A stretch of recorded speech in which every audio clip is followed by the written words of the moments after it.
According to Britannica, cancel culture, also known as call-out culture, is the removal of support for individuals and their work due to an opinion or action on their part deemed objectionable to the parties calling them out. But what does this actually mean in a social sense?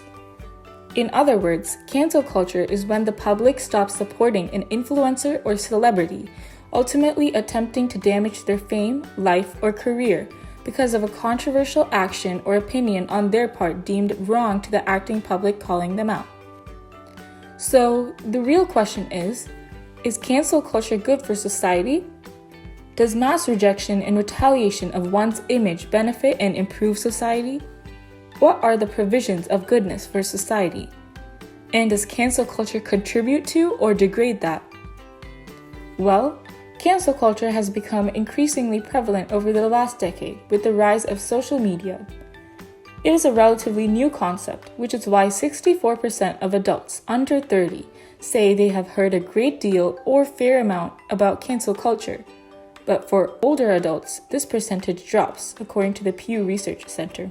Why would cancel culture be beneficial for society? Well, for starters, it helps bring out social injustices and helps to stop oppressive people. It helps make people aware of scams and scandals, bringing more awareness to societal issues such as racial issues, economic issues, predatory behaviors, workplace harassment, whistleblowers, abuse, and much more. Cancel culture helps to eliminate public controversy because people do not necessarily fight over issues. Rather, the controversial people will get canceled. Whether people believe it is correct or false resolution, people will eventually forget about it, ultimately eliminating controversy. Since it relies on social media, it gives smaller people a voice because they can be heard through online platforms. Typically, the smaller, less influential people would not get their voices heard. But through cancel culture, the bigger people rely on the smaller people, which is why the smaller people's voices matter. There are some examples of why cancel culture is good. For example, cancel culture has inspired some meaningful movements, such as the Black Lives Matter movement and the #MeToo movement.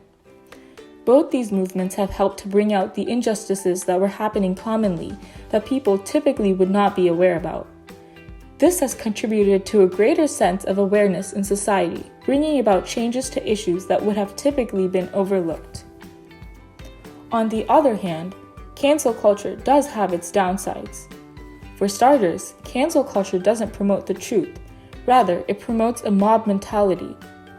It could be considered as impulsive, irrational, and emotional, and could even be exaggerated at times.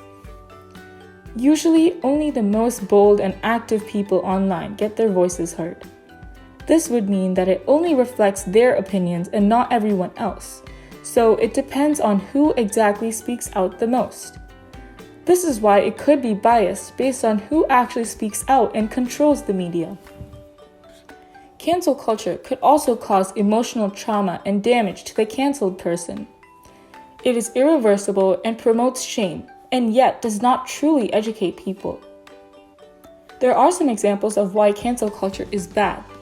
For example, Asian American content creator Jesse Conception says he was canceled among his peer group and social media followers in 2020 after an anonymous TikTok account popped up with the sole purpose of sending hate to me, he says.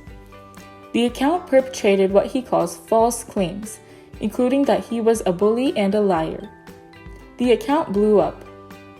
There was no proof to these accusations, so those who were canceling him were going off of other comments made by other users, not their own opinions. This goes to show that on the internet, a mob mentality is very prominent and that people have no issue canceling someone without proof, which leads to a very harmful environment. In conclusion, cancel culture is when the public stops supporting an influencer or celebrity, ultimately attempting to damage their fame, life, or career because of a controversial action or opinion on their part deemed objectionable to the acting people calling them out. So, what do you guys think? Now the decision is up to you. Is cancel culture beneficial for society or not? Let's watch the debate and you can decide for yourself.